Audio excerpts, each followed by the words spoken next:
여러분, 안녕하세요. 오늘 다뤄볼 주제 정말 흥미롭습니다. 글로벌 방위 산업의 판도를 뒤흔들고 있는 하나 퓰리저 선수에 대한 이야기인데요. 진입장벽이 높기로 소문난 미국 본토의 핵심 안보자산 시장에 어떻게 성공적으로 깃발을 꽂았는지 그 비하인드 스토리를 들여다보려고 합니다. 이건 그냥 단순한 선박수주가 아니거든요. 지정학적 동맹과 조달 시스템의 혁신이 맞물린 아주 거대한 체스 게임과도 같습니다.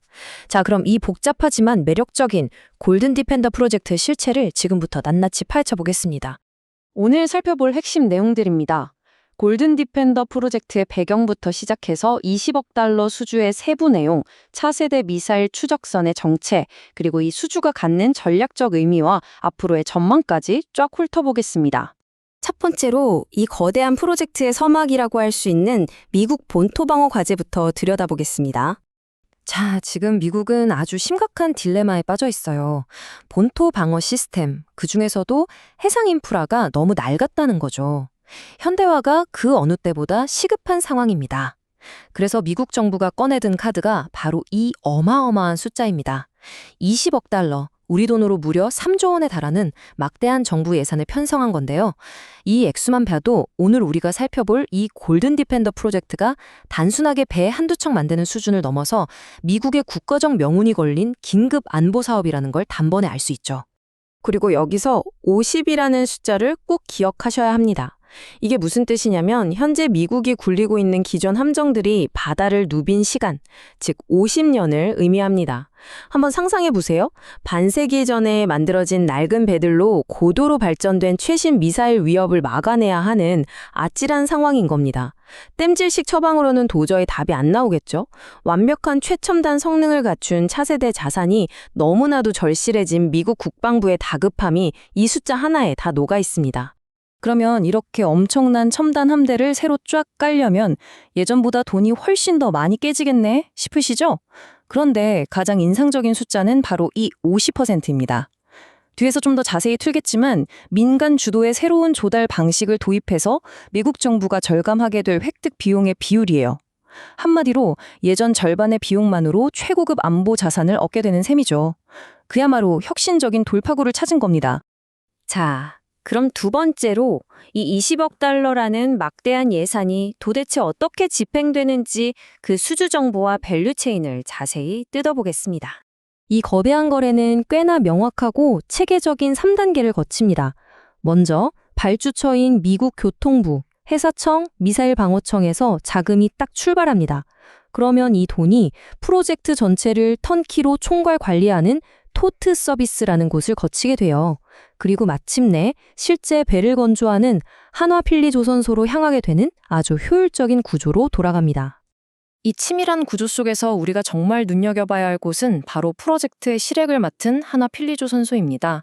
이들은 현지 인프라를 적극 활용해서 무려 6억 달러, 약 9천억 원 규모의 선박 공동건조 계약을 당당히 따냈어요. 단순히 부품 몇 개 납품하는 그런 하청업체가 절대 아닙니다. 미국의 국방 예산을 직접 다루면서 프로젝트의 핵심 축을 담당하게 된 거죠. 한국 방산 역사에 제대로 된 이정표를 세운 겁니다. 세 번째 파트, 그럼 대체 무엇을 만드는 걸까요? 골든동을 수호하는 핵심 자산, 차세대 미사일 추적선, MRIV에 대해 알아보겠습니다. 이 막대한 자금으로 짓는 MRIV는 바다 위를 떠다니는 평범한 배라고 생각하시면 안 됩니다. 이건 그 자체로 거대한 첨단 관제소거든요. 선박 위에 탑재된 저 거대한 고성능 도움 레이더를 한번 상상해 보세요. 태평양 상공을 가르는 미사일 궤적을 싹 다 정밀하게 추적하고 요격 시험 때 나오는 온갖 필수 데이터들을 실시간으로 빨아들여서 분석해냅니다. 고정되어 있는 육상 기지의 한계를 훌쩍 넘어서 바다 한가운데서 작전을 직접 지휘하는 사령탑인 셈이죠. 이 함정들이 골든 디펜더라는 멋진 이름으로 불리는 데는 다 이유가 있습니다. 미국의 국가 미사일 방어망, 즉 골든돔이 완벽하게 작동할 수 있도록 최전선에서 해양 방패 역할을 톡톡히 해내기 때문이에요. 우주나 하늘에서 날아오는 온갖 위협을 망망대해에서 빈틈없이 감시하는 미국 본토 방어에 있어서 절대 없어서는 안 될 눈 역할을 하는 겁니다. 자, 이 변화가 얼마나 극적인지 한번 비교해 볼까요? 기존 함대는 1960년대 화물선을 억지로 개조해서 쓴 거라 유지비도 엄청 깨지고 하드웨어적으로도 한계가 뚜렷했습니다. 반면에 2030년 도입될 차세대 골든 디펜더 함대는 아예 처음부터 군 특수 목적에 맞게 첨단 레이더까지 싹 다 맞춰서 새롭게 설계되는 겁니다. 이건 단순히 낡은 배를 새 배로 바꾸는 게 아니에요. 50년이라는 기술적 갭을 단번에 뛰어넘는 국가 안보 자산의 거대한 세대 교체라고 볼 수 있습니다.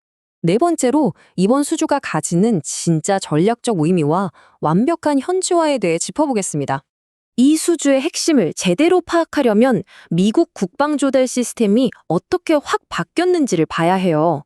그동안 느리고 비효율적이던 정부 주도 방식에서 벗어나서 민간이 주도하는 VCM 모델로 획기적인 전환을 이뤘다는 게 포인트입니다. 복잡한 행정 절차를 날려버리니까 아까 말씀드린 대로 획득 비용을 무려 50%나 줄였고 일정 지연 리스크도 확실하게 잡았죠. 한화가 이 새롭고 효율적인 솔루션을 미국 정부에 완벽하게 증명해낸 겁니다. 게다가 이 파트너십은 그냥 기업 간의 거래를 훌쩍 뛰어넘습니다. 미국 조선업을 다시 위대하게라는 미국의 MASGA 정책과 정확히 톱니바퀴처럼 맞물려 있거든요. 한국 기업이 소유한 미국 현지 조선소에서 미국인 노동자들의 손으로 미국의 최정예 국방 자산을 직접 건조합니다. 이건 늘 구상에만 머물던 한미 안보 동맹이 진짜 실질적이고 완벽히 현지화된 해양 동맹으로 레벨업했다는 걸 보여주는 아주 강력한 상징입니다. 정리해보면 이렇습니다.